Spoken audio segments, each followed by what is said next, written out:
Salut à toi. Aujourd'hui, on va parler d'un sujet qui est assez intéressant, qui est finalement le passé. Ou plus précisément, je vais te poser une question. Le passé, est-ce que c'est ton identité? Si tu me réponds oui, c'est que tu penses que concrètement, ce que tu as accompli, aussi bien tes réussites que tes échecs, sont une part de toi. Ce qui est assez vrai. Mais est-ce que ça te définit entièrement? Personnellement, je pense que non. Je pense que ça ne te définit pas entièrement pour la simple et bonne raison que tu n'es pas simplement tes échecs et tes réussites, mais tu es aussi tes croyances, ce que tu penses être. Tu es aussi ce que tu as envie de devenir et tu es aussi, on va dire, la mentalité que tu es en train de construire.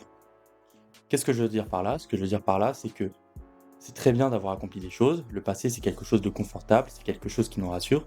Regarder en arrière et implémenter nous-mêmes des croyances peuvent construire une part de notre identité. Cependant, il ne faut pas oublier que ce n'est pas tout. On n'est pas défini forcément par ce que nous avons accompli, par les leçons que nous avons tirées, mais nous sommes aussi construits parce que nous croyons, ce que nous avons envie de devenir. Qu'est-ce que je veux dire par là? Ce que je veux dire, c'est que c'est pas parce que nous avons échoué quelque chose que nous devons tout de suite poser une étiquette, une croyance sur cette réussite ou sur cet échec qui nous conduirait tout simplement à croire quelque chose de faux. Prenons l'exemple d'une relation. On peut rater une relation et se dire et croire que nous ne sommes pas faits pour être sociables. Parce que nous avons raté le fait de réussir à garder, par exemple, un ami, une personne. Cette croyance qui est peut-être incrustée en nous finalement, c'est peut-être pas forcément la vérité. Et même au contraire, c'est peut-être juste une part qui est complètement fausse de nous. Ce que je veux dire, c'est que nous croyons des choses qui ne sont pas forcément vraies à cause de nos échecs passés. L'avantage de ça, c'est que notre cerveau croit des choses qui ont pour base absolument rien. Ce que ça veut dire, c'est que du coup, nous pouvons nous-mêmes changer notre perception des choses. Nous pouvons nous-mêmes penser à autre chose. Et ça, c'est un vrai hack. Et du coup, la chose la plus importante que je vais t'expliquer ici, c'est que le plus grand combat, c'est le combat entre toi du passé, entre tes croyances passées et ce que tu as envie de devenir, la personne que tu veux être, ainsi que les croyances que tu as envie d'implémenter en toi. Ton identité n'est pas forgée sur ce que tu as accompli dans le passé, sur tes croyances passées, mais elle est forgée sur ce que tu as appris du passé, ce que tu en as tiré aujourd'hui dans ton expérience, dans tes domaines, et ce que tu as envie de devenir. C'est le mélange entre les leçons tirées par le passé et ce que tu as envie de devenir qui définit ton identité. Le passé seul n'est pas ton identité, c'est le mélange des deux qui te définit. Alors, pourquoi on reste dans le passé? La première raison à ça, c'est la zone de confort. La zone de confort, c'est une zone où on ne progresse pas, on n'évolue pas, c'est une zone où finalement on a déjà acquis tout ce qu'on devait acquérir pour se sentir bien. C'est une zone aussi qui nous permet de ne pas évoluer et c'est une zone qui est, on va dire, notre stabilité. Après, il y a la stabilité identitaire. La stabilité identitaire, c'est quoi? C'est à cause de ce qui s'est passé dans le passé, à cause de ce que nous avons fait, nous avons décidé de créer une identité qui est celle que nous avons actuellement et qui, entre guillemets, nous définit. La conséquence de tout ça, c'est que c'est l'histoire mentale qu'on se fait dans notre cerveau qui construit en fait ces zones de confort et cette stabilité identitaire. Plus on va se créer une histoire, plus on va créer des croyances autour de cette histoire, plus cette stabilité identitaire, plus cette zone de confort va se créer et va devenir une part de nous. C'est pour ça que le passé, en général, souvent même, on dit que le passé est notre identité parce qu'en fait, on se fait des histoires par rapport à ce que nous avons vécu, qu'on se répète en boucle et qui deviennent une part de nous-mêmes. En plus de ça, on va ajouter le point de la non-remise en question. Qu'est-ce que la non-remise en question? C'est le fait de ne pas vouloir changer. C'est quand on est arrivé à un stade où nous avons trouvé cette zone de confort, cette stabilité identitaire, on va pas chercher à aller plus loin. On va pas aller chercher à évoluer. Parce que peut-être dans notre passé, nous avons tellement souffert, nous avons tellement eu du mal, on va dire, à se sentir un petit peu bien en nous, que on va pas aller chercher à souffrir encore pour peut-être, on va dire, sans vraiment résultat, garantie, devenir une meilleure personne et être mieux intérieurement. Malheureusement, cette non remise en question fait qu'on reste dans cette zone de confort qui, petit à petit, tue notre potentiel et petit à petit nous entraîne encore une fois dans une nouvelle zone de tristesse et de malheur. Parce qu'en fait, le problème de l'homme, c'est que il est toujours avide de plus. Et si on n'évolue pas et qu'on reste au même endroit, notre cerveau, en fait, il nous stabilise pour qu'on soit, entre guillemets, normaux, pas qu'on ait besoin d'aller plus loin. Mais si on ne va pas plus loin, on se culpabilise de non seulement pas le faire, mais en plus on se sent mal parce qu'on n'a pas l'impression d'évoluer et on a l'impression de passer à côté de notre vie. Enfin, il y a les obstacles. Les obstacles sont un moyen de trouver des excuses. Pourquoi ? Parce que tout simplement, les obstacles, en fait, ça met en lumière notre manque de quelque chose. Par exemple, notre manque de compétences, notre manque de connaissances, notre manque d'amour propre ou d'amour pour les autres, notre manque de bienveillance. En fait, les obstacles, ça met en lumière nos problèmes. Et si on n'essaye pas de résoudre ça, on reste dans ce qu'on a déjà accompli. Enfin, à force de tomber sur des obstacles et de les repousser, ou à force de rester dans la zone de confort et de ne pas changer, de rester ancré sur nos valeurs, on construit tout simplement une montagne d'excuses. Et plus cette montagne d'excuses est grande, plus on va avoir, entre guillemets, la flemme d'aller les affronter, et plus la sortie de cette zone va être compliquée. La stabilité identitaire, ça peut nous figer, et ça peut tellement nous figer qu'on a peur du changement. Et on ne peut pas blâmer les gens par leur peur du changement, parce qu'en fait, c'est psychologique, c'est notre cerveau reptilien qui nous dit qu'il ne faut pas changer et qu'il faut rester comme tout le monde, il ne faut pas être différent, tout ça. Pourquoi ? Parce que durant la préhistoire, en fait, le fait de changer, le fait d'être différent, c'est aussi sujet à être banni du groupe. Quand tu étais trop différent du groupe à l'époque, tu étais rejeté, et quand tu étais rejeté, à la préhistoire, tu étais souvent mort. Ce qui se passe, c'est que ceux qui sont morts, du coup, ceux qui ont été bannis, sont morts. Sauf que ceux qui sont restés dans les groupes, ils ont petit à petit assimilé le fait d'être bannis à la mort. Et donc, on a créé en nous cette peur de sortir de notre zone de confort, cette peur d'aller chercher l'inconnu, d'aller expérimenter et d'aller trouver notre vraie identité, d'avoir le courage de faire les choses. Pourquoi le passé ne nous définit pas ? Déjà, premièrement, parce que le passé, c'est figé. En fait, le passé, c'est quelque chose auquel on a juste des souvenirs, des histoires, mais on ne peut plus revenir en arrière. Alors que toi, tu as un corps en mouvement, tu as un corps qui ne cesse d'évoluer. Chaque jour, tu es différent. Alors du coup, tu ne peux pas être ton passé. Tu ne peux être que les histoires que tu te racontes du passé. Parce que chaque jour, tu peux te raconter les mêmes histoires, et donc chaque jour, penser que tu es la même personne qu'hier. Et c'est pas vrai. Mais du coup, l'avantage de ça, ce qu'on peut en tirer, c'est que ces histoires que tu te racontes tous les jours, encore et encore, en fait, tu peux les modifier. Tu peux faire d'une expérience, d'une mauvaise expérience passée, en faire une bonne histoire. Tirer des leçons. Et c'est ça l'avantage. C'est qu'en fait, tu n'es pas ton passé parce que le passé est figé, mais tu es ce que tu te racontes à toi-même. Alors, n'hésite pas à changer les histoires, à changer de façon de penser et à voir de plus en plus des croyances qui vont petit à petit devenir une part de toi. Ces croyances, il faut que tu les bases non seulement sur les leçons sur les leçons que tu as tirées, mais aussi sur ce que tu as envie de devenir.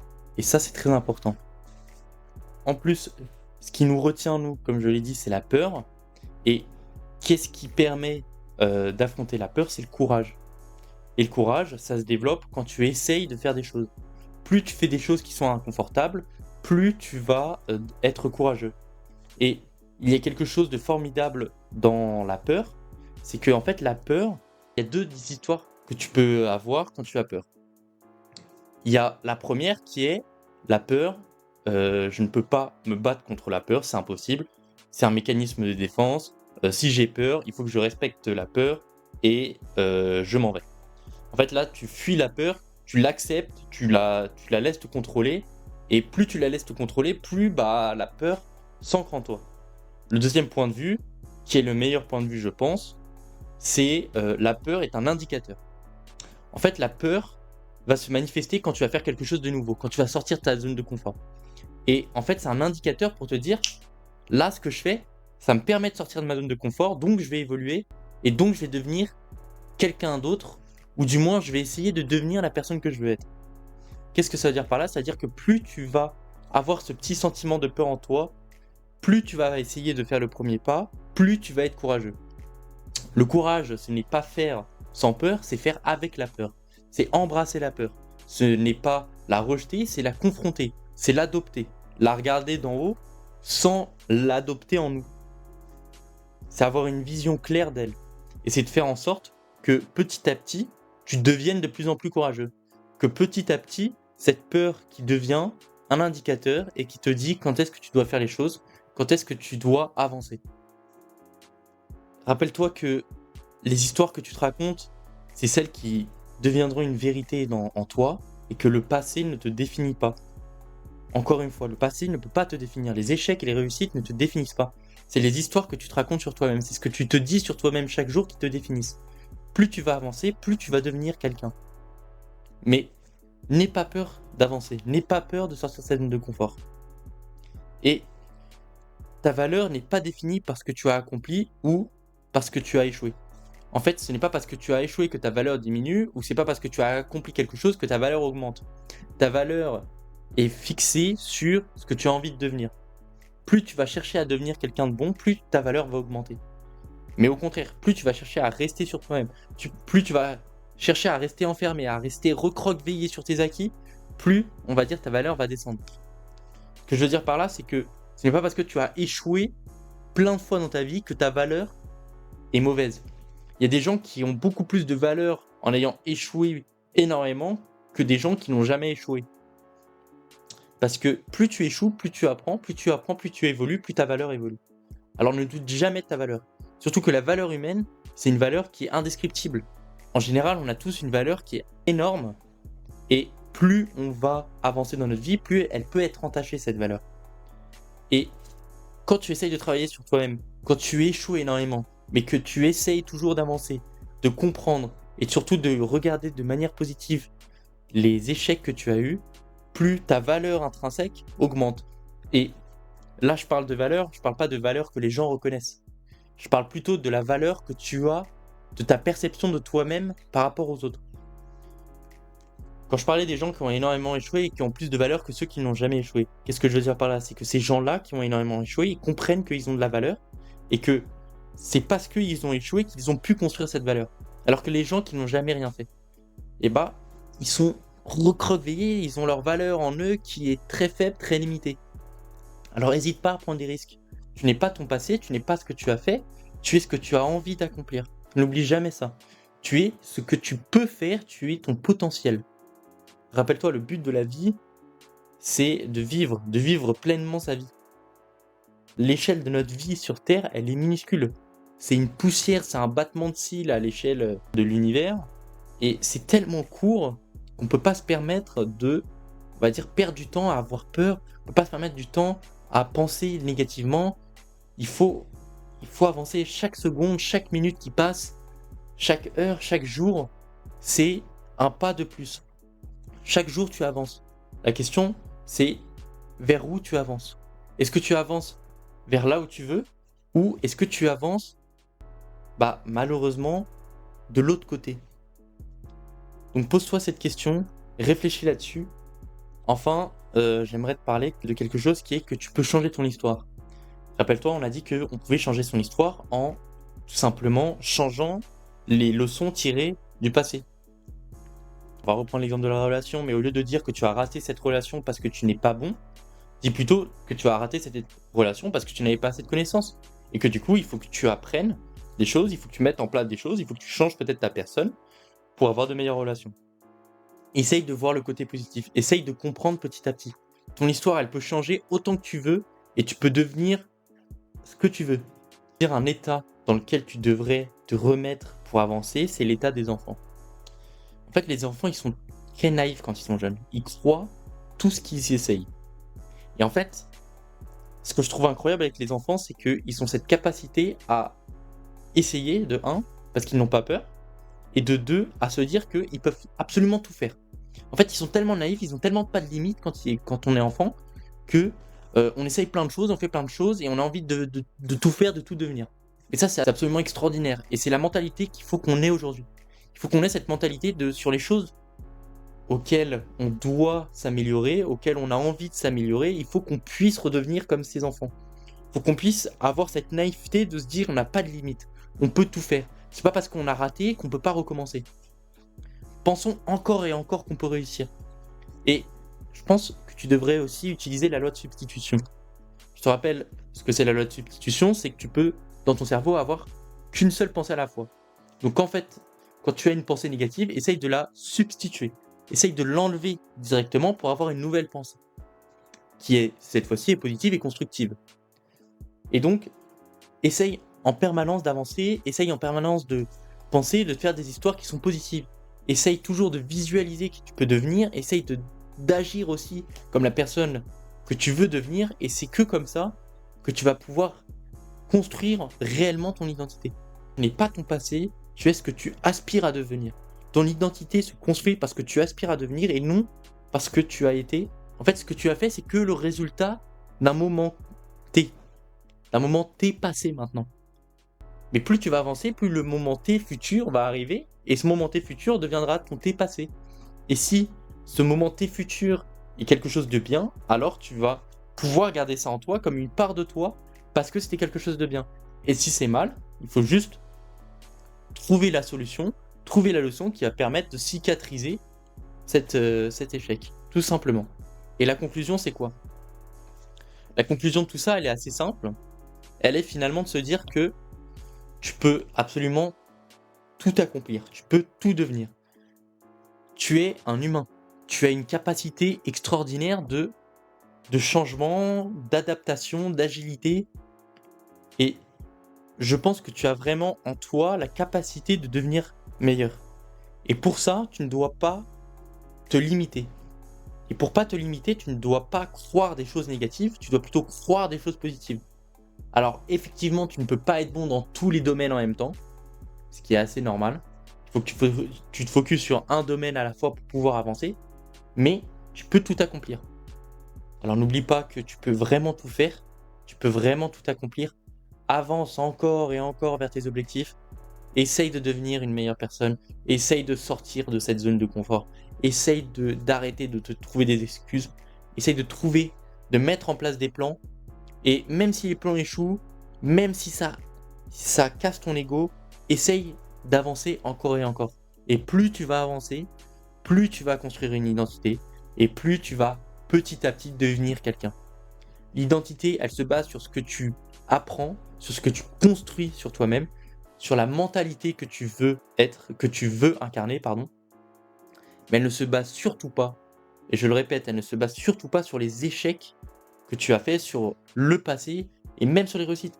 Tu es ce que tu sais, ce que tu connais, et tu es ce que tu as envie de devenir, et tu es surtout la personne que tu veux être.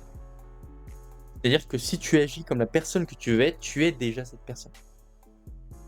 Donc voilà. J'espère que cette vidéo t'a un peu aidé. J'espère qu'elle t'a aussi un peu bousculé. C'était un peu le but. Je sais que c'est pas simple à entendre.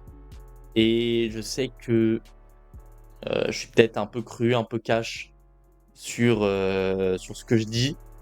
Mais j'essaie vraiment de te faire comprendre que tu as un potentiel absolument extraordinaire et que tu peux absolument devenir ce que tu veux. Voilà, gars. J'espère que ça t'a aidé. Je te souhaite une très bonne semaine. J'espère que tu réfléchiras à ça et que tu avanceras dans ta vie.